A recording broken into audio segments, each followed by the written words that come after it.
Si vous portez des lunettes mais que vous êtes lassé de voir toujours les mêmes modèles chez les opticiens classiques, eh bien vous pouvez vous diriger vers les boutiques Eyes qui proposent une sélection de lunettes design à des prix intéressants.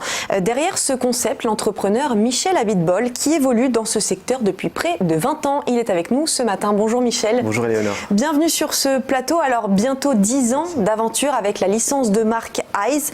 Racontez-nous pourquoi et comment vous avez lancé ce concept. Bien sûr, en fait l'anecdote va vous faire sourire en fait parce qu'à l'époque j'étais franchisé d'un réseau national et j'accompagnais ma femme souvent dans les boutiques. Je ne sais pas si j'ai le droit de la citer, c'est une marque de cosmétiques connue. Je sais pas, je pense pas.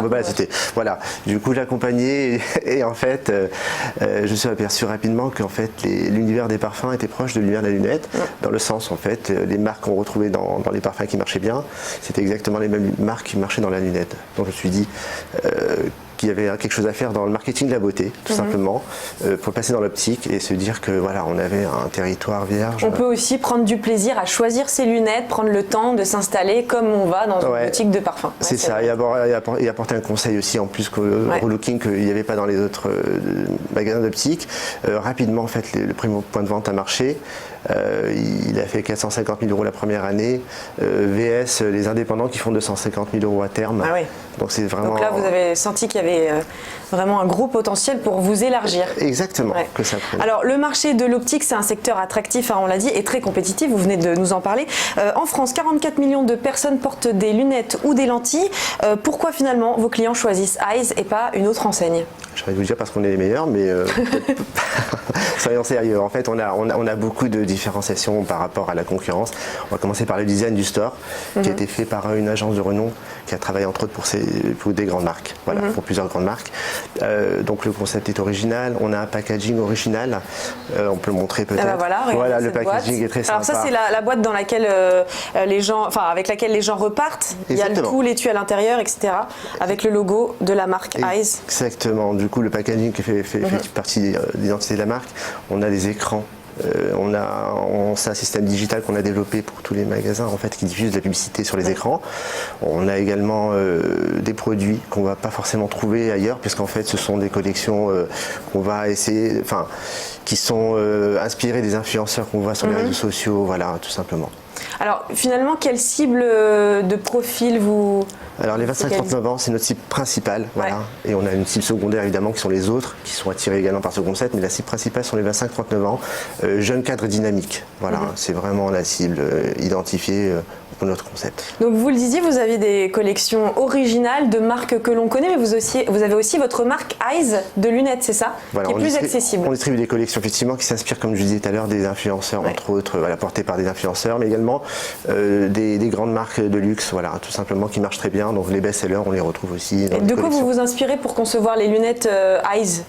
En fait, des collections qui fonctionnent bien, ce sont les marques de luxe. Vous allez sur Instagram, vous vous renseignez sur les réseaux sociaux. Exactement. Souvent, même les people en fait, qui portent des grandes marques de lunettes, souvent, vont diffuser certains modèles et du coup, tout le monde va vouloir les mêmes modèles. Donc, on essaie de les retrouver dans les magasins, dans des prix abordables à partir de 29 €, voilà, tout simplement.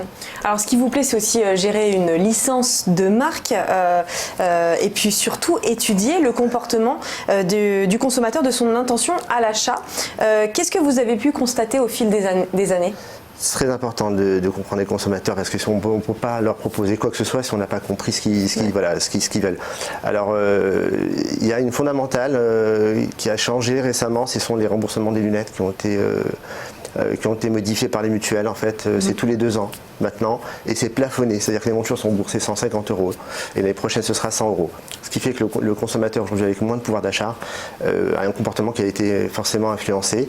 Il va se diriger soit vers les magasins low cost évidemment, soit les magasins qui proposent du discount, mais également des magasins comme nous qui sommes, en fait, on va dire, sur la stratégie de l'émotion. On va essayer de provoquer des achats coup de cœur avec des magasins sympas et du coup des produits originaux. Et le coup de cœur fait que le client est capable de dépenser sans compter et oublier la partie financière qui, elle, peut être gênante. Voilà. Aujourd'hui, combien y a-t-il de boutiques Eyes? Vous êtes principalement à Paris ou en région aussi? On a 2 magasins à Paris, un en région parisienne. Ce sont des magasins qui ont été développés suite à une demande en fait, puisqu'on n'a pas de communication à ce sujet, tout simplement. Et comme le concept est attractif, on a eu des candidats qui sont venus vers nous pour nous demander d'ouvrir un magasin avec eux. Voilà. Alors maintenant, si on parle justement des licenciés, ceux qui, comme la franchise, comme les franchisés, comment vous les recrutez et sous quelles conditions? Alors on ne les recrute pas, aujourd'hui c'est eux qui viennent vers nous. Ouais, ça c'est l'avantage. Voilà, on n'a pas vraiment de budget dédié à la communication pour recruter des candidats à la franchise, donc ils viennent vers nous tout simplement parce qu'ils ont découvert la marque par internet, souvent par YouTube, parce qu'il y a des vidéos. Par contre, la seconde question, je l'ai oubliée, vous m'avez dit. Sous quelles conditions? Les conditions, alors c'est très important, ce sont les emplacements. Donc ce sont des quartiers de jeunes cadres dynamiques, avec fort trafic piéton, des surfaces de 100 mètres carrés, de préférence en angle, voilà, et ce sont des conditions, les clés du succès sont dans ces premières clés.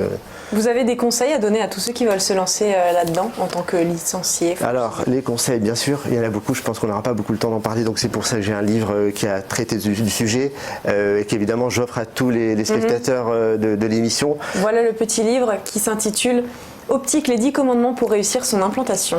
Je vais quand même vous livrer une clé principale aujourd'hui parce que dans la franchise, en fait, il y a la loi Doubin qui oblige les franchiseurs à remettre un DIP, donc il y a un état local du marché, mais il n'y a pas d'étude de marché. Et l'étude de marché est une clé vraiment dans la réussite, fondamentale, parce qu'elle va donner le chiffre d'affaires réalisable sur la zone, va permettre grâce à ce chiffre d'affaires de connaître toutes les charges en face, les loyers, et donc déterminer tous les postes principaux.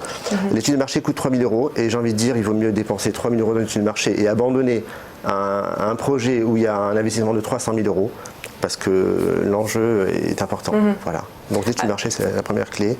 Ouais. Voilà. La deuxième clé, c'est, j'ai envie de dire, si le candidat a envie de créer des choses, il vaut mieux pas qu'ils soient sur la franchise. La franchise, c'est un modèle, voilà, ou la franchise de la licence de marque, c'est un peu les mêmes concepts, il y a du marketing.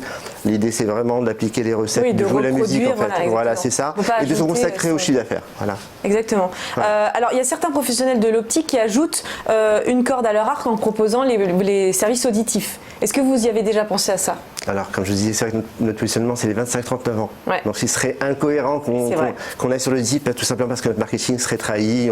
Voilà, de par des visuels.